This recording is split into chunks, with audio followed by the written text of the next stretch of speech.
தொடக்கத்தில் குறிப்பிடும்போது ஆட்டோ சங்கர் வழக்கை குறிப்பிட்டீங்க. அவர் இருக்கிறாரு, அவர் சொல்ல விரும்புகிறத நாங்கள் எழுதுகிறோம், இதுக்கு நடுவில் ஏன் தடை அப்படின்னு சொல்லி இவங்க உச்சநீதிமன்றம் வரைக்கும் நக்கிரும்பு போராடி வாங்கின ஒரு தீர்ப்பு. அந்த மாதிரி வந்த வழக்குகளுக்கும் இந்த வழக்குக்கும் என்ன வித்தியாசம்? என்னன்னா, புறநானூரில் ஒன்று சொல்லுவாங்க, காணி கொடுத்தும் சொல்லை கேட்கும் நன்னாடு அப்படிம்பாங்க. லேண்டு கொடுக்கணும், நிலம் கொடுக்கணும், அப்புறம் மக்கள் சொல்கிறத கேட்கணும். இதுதான் ஒரு அரசோடைய அடிப்படை அறம்.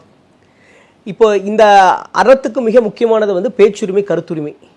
அது வந்து ரைட்டர்ஸ்க்கு வந்து பெண் மட்டும் இருக்கக்கூடாது, முதுகெலும்பும் இருக்கணும் அப்படிம்பாங்க. இப்போது நக்கீரன் வந்து ஆட்டோ சங்கர் வழக்கில் வந்து ஆட்டோ சங்கர் ஒன்று சொல்ல விருப்பப்படுறாரு, அதை வந்து அவர் சொல்லலாம் அப்படிங்கிற கருத்துரிமை, பேச்சுரிமை சம்மந்தமாக உச்சநீதிமன்றத்தில் வாங்கின தீர்ப்பு தான் இன்றைக்கு வரைக்கும் வந்து வழிகாட்டு. அது அடிப்படையிலே வந்தது தான் ஹர்ஷத் மேத்தாவுடைய வழக்கில் சேர்ந்து இன்வெஸ்டிகேட்டிவ் ஜேர்னலிசம் பேஸ் பண்ணி வந்த குற்றவியல் வழக்கு. அது தண்டனையும் போய் முடிஞ்சுது.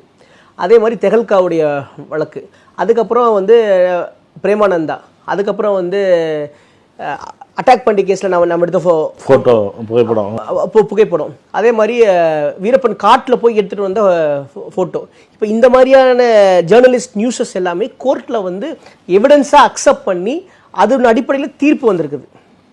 இப்போது பேச்சுரிமை, கருத்துரிமைங்கிறது வந்து மக்கள் வந்து தெரிஞ்சுக்கிறதுக்கும் ஒன்று இருக்குது, அரசை வந்து நல்வழிப்படுத்துறதுக்கும் இருக்குது. இப்போ இந்த மாதிரியான வழக்கல் இருக்கும் பொழுது தரம்சாலா வழக்காகட்டும், இல்லை இப்போ இருக்கிற இன்ஃபர்மேஷன் டெக்னாலஜி ரெவல்யூஷனுக்கு அப்புறம் சைபர் ஸ்பேஸில் இருக்கக்கூடிய நியூஸஸ் ஆகட்டும், பல ஏஐ டீப் ஃபேக் வருது, அப்புறம் வந்து ஃபால்ஸ் நியூஸ் வருது, மிஸ்இன்ஃபர்மேஷன் வருது. இதெல்லாம் சேர்ந்து வரதுனால தான் வந்து தமிழ்நாடு அரசே வந்து ஒரு யூனிட் வச்சு, டேட்டா செக் யூனிட் வச்சு பண்ணிட்டு இருக்கிறாங்க.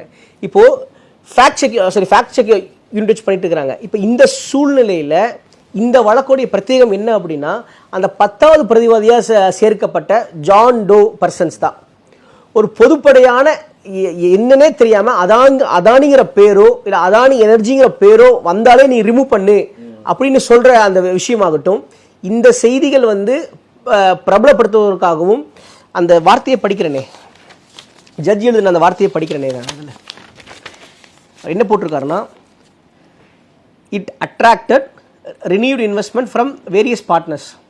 Therefore, the article and post which are defamatory are per se not for fair reporting. Also, such article posts seek to create sensationalism which may shape public perception and jeopardize the right of the plaintiff.